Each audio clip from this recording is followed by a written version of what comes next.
Сәлеметсіздер балалар. Бүгін мәнерлеп оқу пәні бойынша поэзия, проза жанрын жинақтау мақсатында шығармашылық жұмыстар болатын. Мен сіздерге үйге тапсырма бергенмін. Бірінші топ сіздерге поэзия жанры арқылы, екінші проза жанры арқылы, үшінші поэзия мен проза жинақтау мақсатындағы шығармашылық жұмыстар. Енді сабағымыздың жалпы смарт мақсаты не? Жаттығу жұмыстарын жасай отырып, поэзия, проза жанрларын мәнерлеп оқуға дағдыландыру, иә балалар? Енді бірінші сіздердің поэзия тобының тапсырмасы тәуелсіздік ұрпаққа аманат. Сіздер тәуелсіздік ұрпаққа аманатты поэзия жанры арқылы жеткізіп, халық үнімен үндестіресіздер. Ал сөз кезегін бірінші топқа берейік.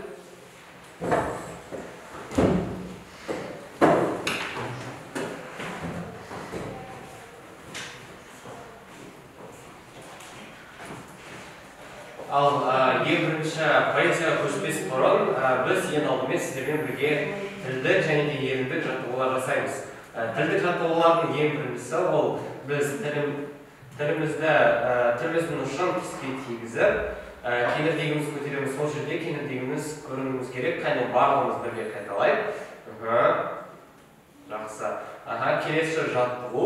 Келесі жаттығу бізде тілімізді жоғары тісімізге тигізіп, кейін оны қайтадан орнына келтіреміз және осылайша жаттығуды бірнеше рет қайталаймыз. Қайталаймыз кәдеге. Үшінші жаттығуымыз ол тілді көмейге тигізіп, тілдің астындағы күре тамырымызды ретке келтіріп аламыз. Содан кейін р дауыссыз дыбысын айтамыз.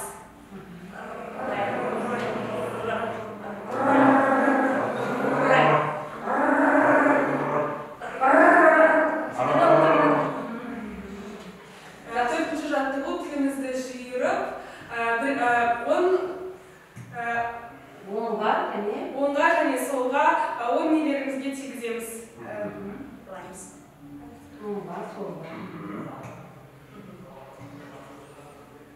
Ал енді келесі тілдік жаттығулар болса, еріндік жаттығулар көшейік. Ерінді жаттығулардың ең біріншісі ол барлығымыз ерінімізді ө әрпі формасында жасаймыз. Және де осы формада ерінімізді алға қарай шегіндіреміз. Кеп барлығымыз.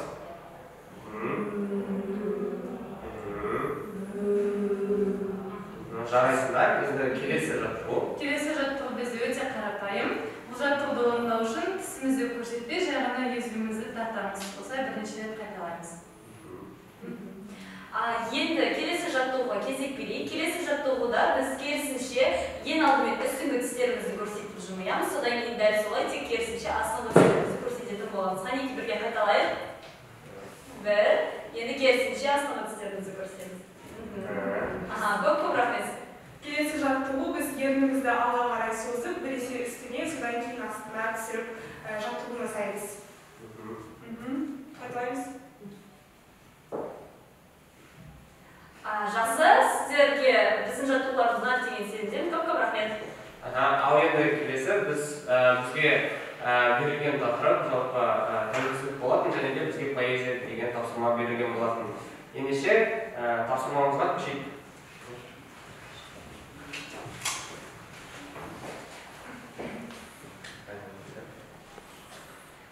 Мен қазақпын, қазақ деген халықпын, күні-күннен келе жатқан тарихпын. Мен қазақ едім. Алдыменен Алладан ар сұрағам, содан кейін мал сұрағам. Таңдайымда тарихым таңбаланып, менің қобыз тілімнен тамшылаған. Өзегімді өртке ораған қоғамда, өз елімде өзім өгей болам ба? Алшам басып жүре алмаса алталаш, азаттығым қадірінде жоғында. Ұлы дала, ғасырлардан аманат. Аманатқа адал болсын қағанат. Ар намысқа келтірмейік жаманат. Қазақ болып туылдың ба ендеше, өз еліңді өзгелерге бағала.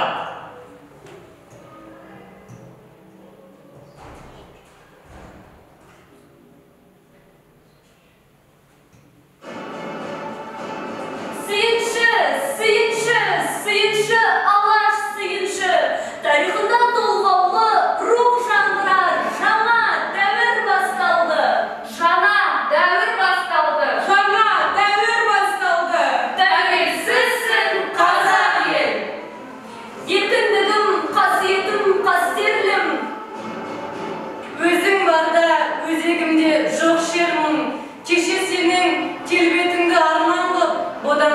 бұғауландық бас келдің. Уай еркіндік, қош келдің. Тәуелсіздік саған жету қиын болса қаншалық, сақтап тұру қиынырақ ауданда. Алла берген азаттықтың әр сәті, аманат қой маған, саған, оған да. Бақыттысың құран құс, бақытында шек бар ма? Тағдырыңа айтасың ғой мың алғыс. Аспан барда, көк барда, қанатыңды қағып жіберіп. Еркіндік пен ерліктің нышаны, шалықтай бер, қалықтай бер, құран құс. Ғасырлар көкжиегінде Қазақ халқының рухы асқақтап, Байрағымыз тәуелсіздік көгімізде, құран құстай қалықтай берсін. Жақсы. Ол поэзия тобының тәуелсіздік ұрпаққа аманат тақырыбын қорғады. Яғни халық үнімен үндестіру керек болды. Ал сіздердің пікірлеріңіз тақырыпқа шалды ма? Кәнеке тезірек бектап пікір айтып жүріңіздер.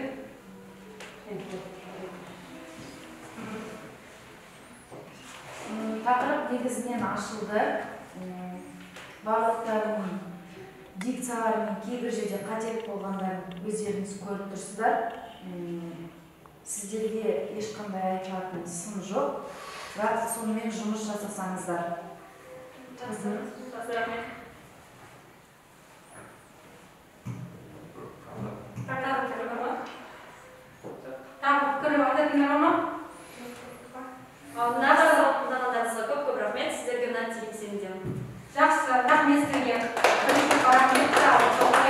Енді ортаға екінші топ шақырамыз, келіңіздер. Екінші топ.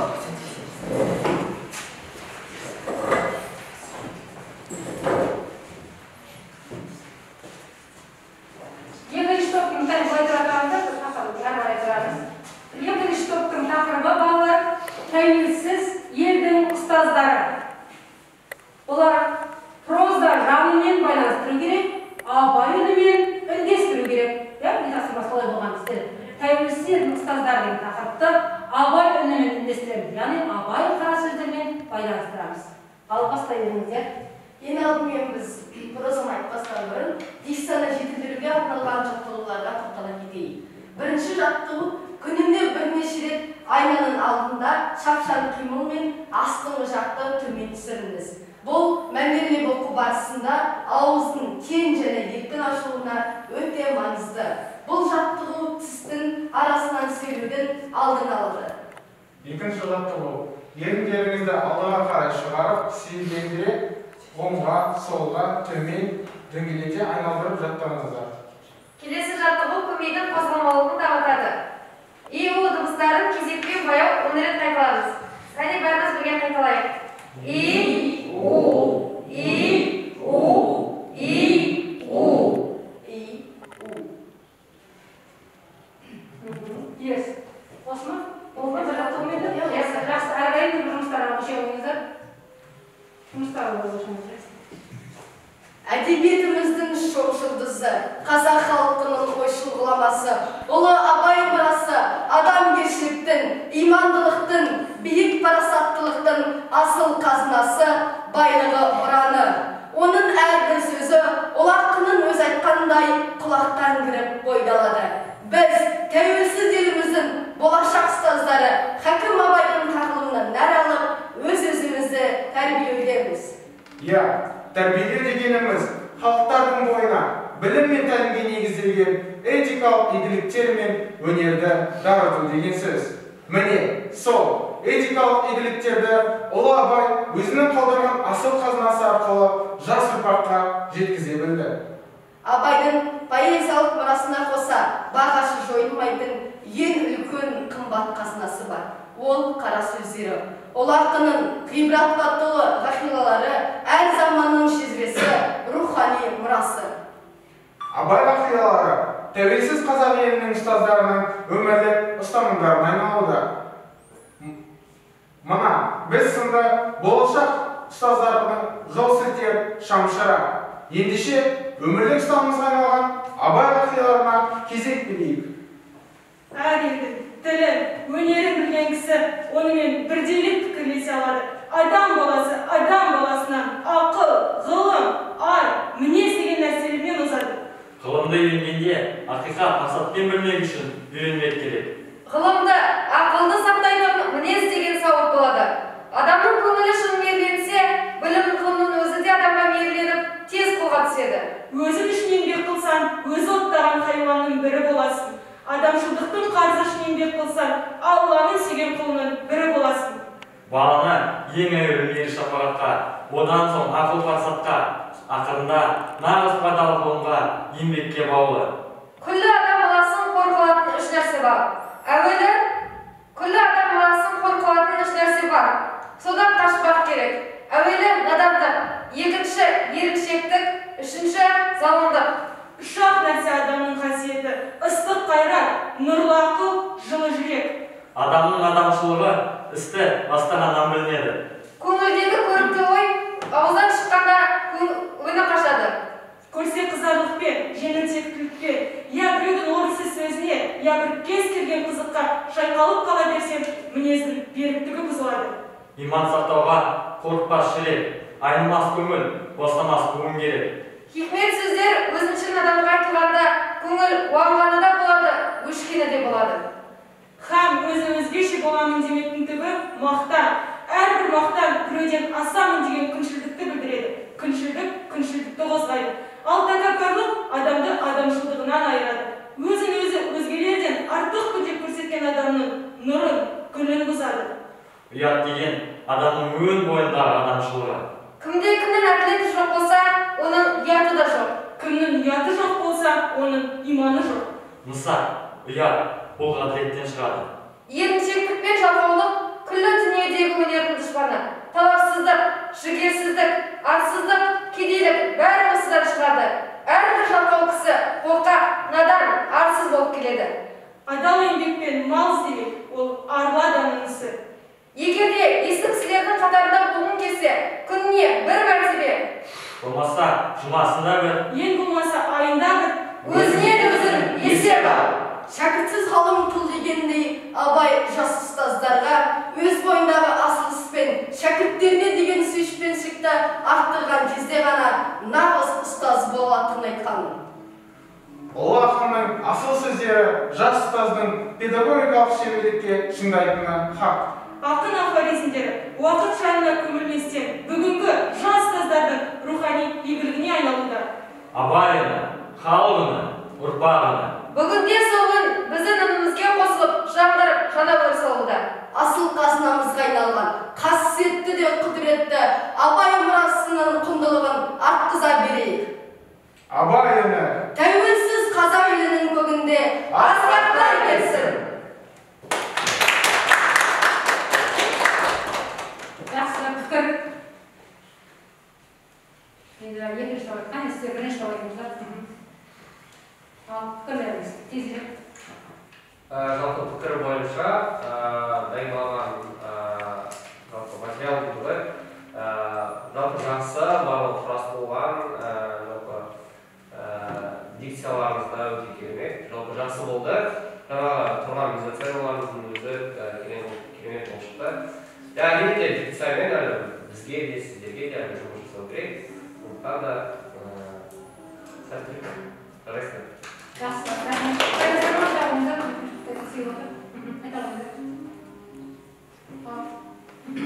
Негізі тақырып ашылды.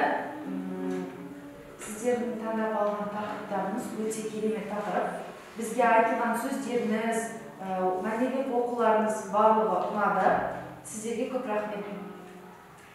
Жақсы, рахмет. Отырамыздар. Екінші топты проза жанры бойынша тәуелсіз елдің ұстаздары, яғни болашақ ұстаз ретінде абайдың мұрасы арқылы өздерін тәрбиелеу деген мақсат болады, иә?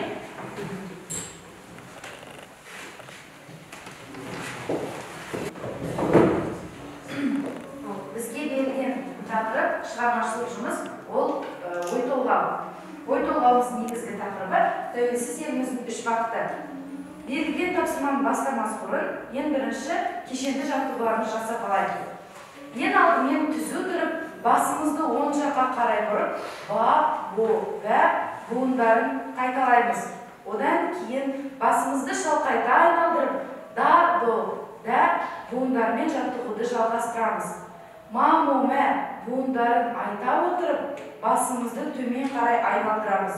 Жаттығудың соңында басымызды иыққа қарай көтерген кезде на, но, нә буындармен жаттығуымызды жалғастырамыз.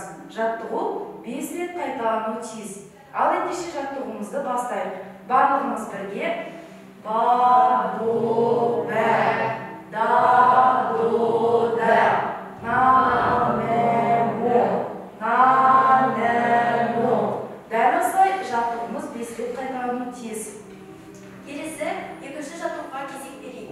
Ол үшін танауымыздың оң жағын жабамыз және де сол жақ танауымызбен тыныстаймыз. Осылай тыныстау кезінде и дыбысын айтуды ұмытпаймыз.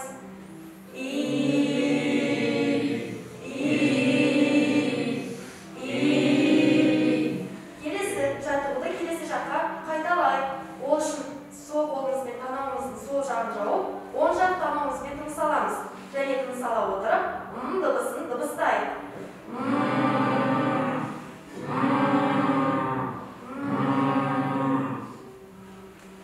Келесі жаттығу жұтқыншақты тере отырып, дауысты дыбыстарды іштей А, Э, О деп дыбыстап айтуымыз қажет. Ал, кеттік. А, Э, О, А, Э, О, А, Э, О, А, Э, О. Керемет. Ал ендеше жаттығуларымызды аяқтап болсақ, бізге берілген тақырыпқа көшейік. Біз оны тәуелсіз елдің 3 бақытын Мұқағали үнімен үндестірдік. Иә, мен тәуелсіз қазақ елінің ұрпағымын. Мен дүниеге келгенде қазақ елімнің тәуелсіз ел атанғандығына 10 жылдан асыпты. Ата-анамның қуанышында шек болмай, тәуелсіз қазақ елінің құдіретін әлемге паш ететін тек ұрпақ болсын деп, маған азан шақырып, әлем гүл деп ат қойыпты. Мен ата-анамның осы аманатын орындау мақсатында киелі ұлы ұстаздық мамандығын таңдауға бел болдым. Басты мақсатым қазақ елі үшін талмай еңбек ететін тек ұрпақ тәрбиелеу. Иә, бүгінгі күні баршамыз болып, болашақ жастардың қолында деп ерекше екпінмен ұрандатып жүргендей. Сол болашағымызды нұрландырар жастарымызды ел тізгінін ұстауға лайықты етіп тәрбиелеп жатырмыз ба деген сауал мені үнемі мазалайды. Қазіргі жасөспірімге берілетін тәрбие қандай болса, ертеңгі ел болашағы да солай болары хақ екені бәрімізге аян. Тәуелсіз елдің бақыты, киелі жер, құдіретті ана тілі, қасиетті салт дәстүріміз емес пе? Жер, қасиетті де қастерлі жер. Оның бойында әрбір жанды өзіне тартылатын бір керемет, бір күш бар. Бүкіл тіршілік дүниесі сол бір қасиетті жерде емес пе? Бұл сөздің терең мағынасын адам тілімен жеткізе алмайсың. Жер барша байлықтардың анасы. Сондықтан да жерімізді көздің қарашығындай сақтап, ел игілігіне ғана пайдалануымыз керек. Әрқашанда қасиетті жер анаға бәріміз басымызды иіп, мәңгілік қорғап өтейік. Ана тілі. Иә, күнәнің ең ауыры өз тіліңді білмеу. Киелі ана сүтімен келген, 62 тамырмен жеткен құдіретті тіліңді білмеу мәңгүрттік. Құс екеш құста өз тіліңде шиқылдайды. Ұлған қасқыр да тек өз үнімен ғана алайды. Ал өз рухының үнін, өз кеудесіне өшірген жан адамдық болмыстан айырылатыны сөзсіз. Өйткені ана тілінің әрбір ұрпақтың жан сарайының үні, жүрегінің дүрсілі. Тәңірім, қазағының қаны бар әрбір ұрпағында ана тілін білмейтін тексіздіктен сақтай көрген Алладан күнде сансыз тілек тілеймін. Салт дәстүр.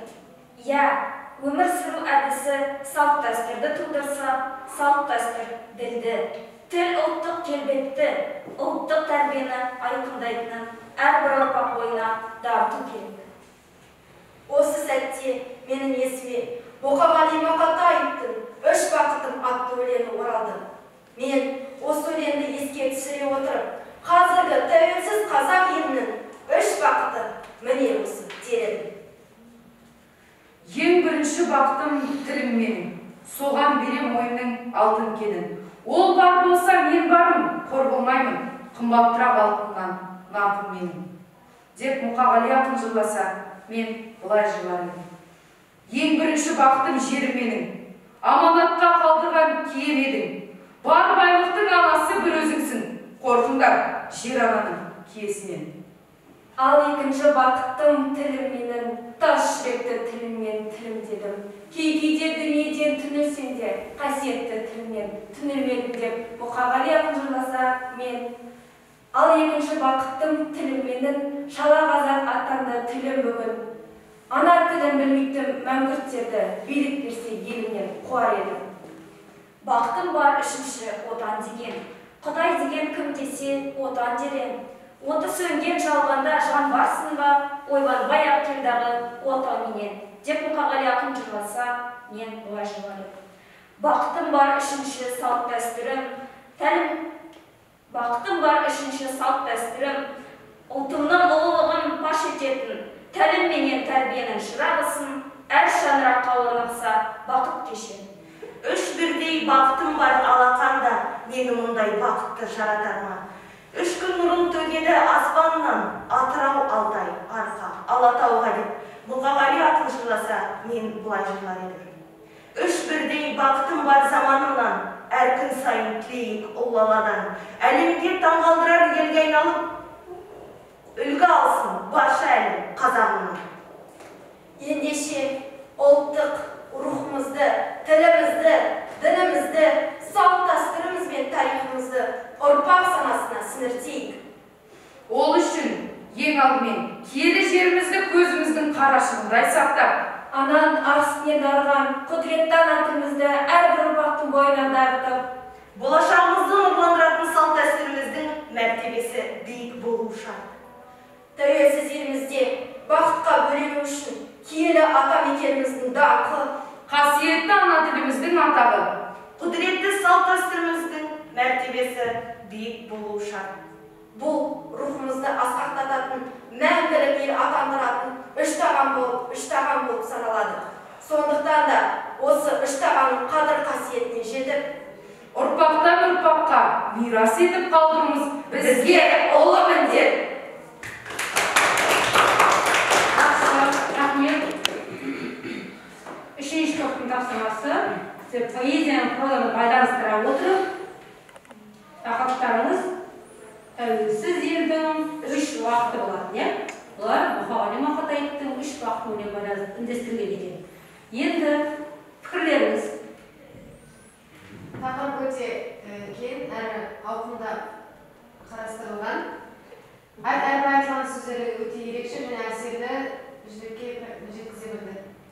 Сіздің жүректеріңізге жете алды, жақсы.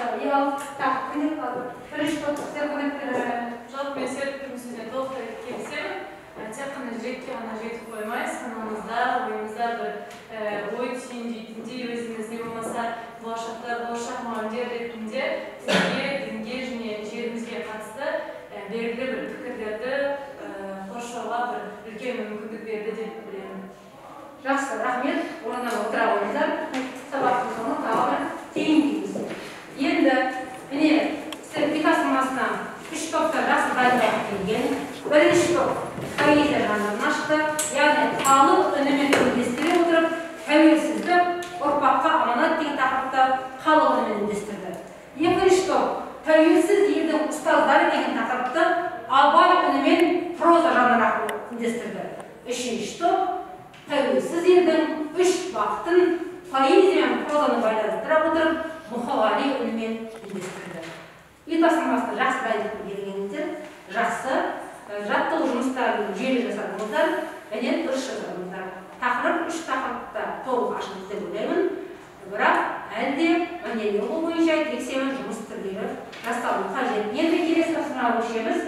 Менің тәуелсіз қазақ еліне қосар үлесім деген тақырып бойынша жинақтаймыз. Енді сіздер қазір осы отырғандарыңыз пікірлесіп, сіз өзіңіз тәуелсіз елдің жеке тұлғасы ретінде тәуелсіз еліңнің қосар несін қандай? Тезірек алдыңызға алыңыздар. Мен бір мысал айтайын, мені мысал етуге болады.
Уақыттың тапшылығына байланысты көбінде нақты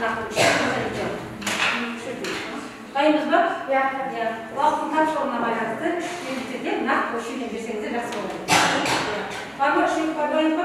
Ал бірінші топ дайынбыз деп айта отырып дайынсыздар ма? Бірінші топтың менің тәуелсіз қазақ еліне қосар үлесіміз дейді бұлардың үлестері. Жалпы біз жаңа топта ақылдасып келіп, үлкен бір тұжырымға келдік. Ең алдымен біз қосар үлесті айтпас бұрын осындай тәуелсіз Қазақстан мемлекетінде дүниеге келгенімізге және қазіргі уақытта осы мемлекетте өмір сүріп жатқанымызға өте қуаныштымыз. Себебі осы тәуелсіздік біз үшін қазір үлкен мүмкіндіктерді туғызып отыр. Жалпы біздің Қазақстанға тәуелсіз елімізге қосатын басты үлесіміз қазіргі таңда оқу деп білеміз. Және осы оқуымызды жақсы атағандар біздің кемеңгер ұлы ұстаз Ыбырай Алтынсарин секілді жанашыр ұстаз біле отырып, бола біле отырып, жақсы, саналы, рухани ұрпақтарды тәрбиелеу деп түсінеміз. Жақсы, рахмет. Қол соқпайық. Әрине, Ыбырайдың сара жолының әрбір ұстаздаса, қазақ елі гүлдеген үстіне, гүлдеген нұр үстіне нұр болады екен. Жақсы, келесі топ сіздер айтамын. Біз топ бойынша ойлана келе, біздің тәуелсіз елімізге қосар үлесіміз, яғни болашақ педагог мамандар ретінде салиқалы да білімді ұрпақ тәрбиелей отырып, олардың санасына осы ұлттық тілімізді, ұмыт қалған салт дәстүрлерімізді қайта жаңғыртып дарыту болып келеді. Бұл біздің қазіргі таңда ең басты қосар үлесіміз осы деп білеміз. Және біздің мақсатымыз да сол. Болашақ педагог маман ретінде біз барған мектепті барған жерімізде балаларға біз білмейтін, олар білмейтін заттарды үйретіп, осы айтылған заттардың бәрін жаңғырту болып келеді. Отырыңыздар, рахмет. Жалпы біз болашақ филолог мамандар ретінде ең бірінші біздің қозғайтын мәселеміз ол бізде тіл мәселесін қозғау арқылы қазақ тіл мәртебесін көтередік. Екіншіден, болашақ ұстаз ретінде біз білімді білімді саналы ұрпақ тәрбиелеу үшін өз үлесімізді қосуымыз керек. Және де осы өзіміздің тәжірибемізбен байланыстыра отырып, әдеби арқылы өзіміздің қазақтың салт дәстүрлерін қайта жаңғыртсақ дейміз. Жақсы, рахмет. Үшінші топқа қол соғып қояйық. Енді соңғы кері байланыспен сабақты жинақтаймыз. Кері байланыс. Мәнерлеп оқу дағдының дамуына үлес қосып осы сабақ, яғни поэзия, проза жанрын жинақтап жатырмыз ғой. Біз өткен сабақта поэзияның бірнеше түрін оқығанбыз, прозаның түрін оқығанбыз деп балалар. Енді соны шығармашылықпен жинақтап жатырмыз. Алдыңғы өтілген сабақты да қосуға да бар, және бүгін нақты бүгін сабақ. Мәнерлеп оқу дағдының қалыптасуына үлес қоса алды ма? Екінші, бойыңды шығармашылық қабілетке ие алды ма? Өзіңізді осы екі сұрақ қойып тезірек кері байланыс. Бір жауап бере беру бар. Соны ойланатын ештеңе жоқ. Кім қысқан сөйлесін байды алды. мәнерлеп оқу дағдының дамуына үлес қоса алды ма? Осы дайындық барысында сіз поэзия, проза жанры бойынша өзіңіз үлес қоса алдыңыз ба? Иә, менің ойымша осы мәнерлеп оқу дағдысының дамуына үлес қоса алдым деп ойлаймын. Себебі біз осы проза жанрына дайындала отырып, өзіміздің де білмейтін тұстарымызда болған мәнерлеп оқуда солардың барлығын жаттығулар арқылы жасап, өзіміз мәнерлеп оқу дағдыларын шыңдадық деп ойлаймын. Рахмет. Ал Жанна мен мәнерлеп оқу дағдысын дамыталым деген ойдамын. Өйткені біздің топта да өте жақсы шықты. Бізге поэзия берілгендіктен біз шығармашылыққа бейім жақынырақ болдық. Өйткені поэзияда ең бірінші ол эмоциямен жақсы ойлау керек болып табылады. Сондықтан біздің топ өте жақсы шығармашылық қабілетті билей алды деп ойлаймын. ал үшінші сіздер топ айта алыңыздар. Мәнерлеп оқу дамуына біз үлес қоса алдық. Өйткені топ ішінде біз өзіміз осы үй тапсырмасын орындаған кезде бір-бірімізге көмектесіп отырдық. Дикция жағынан және жаттығуларда жаңағы Сұлтан айтып кеткендей жүйелі жасайсыз, иә?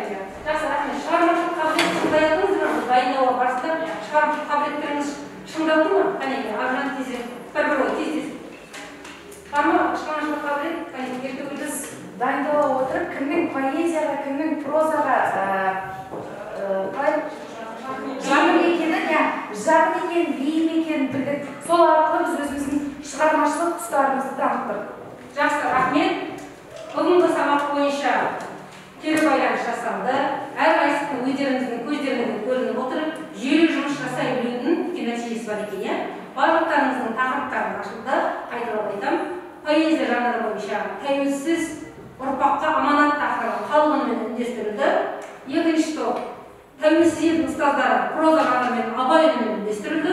Үшінші тәуелсіз елдің үш бағытты тақырыбы проза мен поэзия байланыстыра отырып мұқағали үнімен үндестірілді. Яғни үш тақырыпты сіз талдай алдыңыздар, тақырып ашылды. Жүйелі жұмыс жасалғаны көрініп тұр. Жақсы, енді сабақтың соңында сіздерге айтатыным, әлі де жүйелі жаттығу жұмысын жасай отырып, дикция мен ой екпіні, кідіріс және жақтың ашылуы балдар. Кейбір студенттер жақтың ашылуымен жұмыс жасамақшылар, дауысты дыбыс шығарғанда жақ қысым шығарады, соған назар аударыңыз. Әрбір сөз айтқанда өздеріңізге сенімділікпен сол сөздің мағынасын терең жеткізе білуге атсалысуларыңыз керек. Өйткені мәнерлеп сөйлеудің ең бірінші шарты сіз сол мәнерлеп поэзия болсын, проза болсын, монолог болсын, драма болсын, мысал болсын, кез келген жанрды оқырманыңа, тыңдарманыңа толық жеткізе білу. Жақсы, бүгінгі сабақтар үшін тағы рахмет. Енді үй тапсырмасын алып алыңыздар. Жаттығулармен қайталап айтамын. Жаттығулармен жүйелі жұмыс жасауға дағдыланыңыздар. Екінші сюжетті суретпен жұмыс түрлері болады. Келесі сабақта сурет алып келесіздер. Яғни теледидар көлеміндегі мазмұнды сурет алып келесіздер. Сол суретке жан пісіресіздер. Яғни суретке әңгіме қарастырып, сол суретті сөйлетесіздер. Түсініңіздер ме? Әр кейіпкер. Бала, қыз ба, ана, кітапханада оқиғама аласыздар. Я мысалы, дүкендегі жағдай сол оқиғалар. Суретті аласыздар, суретті бетіңізге жауып отырып, теледидар көлеміндегі болу керек. Соны бірінші әңгіме қарастырасыздар, суреттің желісі бойынша, сосын соны жеткізесіздер. Біз көріп отырғанда суретке жан түрі деген сөз бар. Түсінікті ме?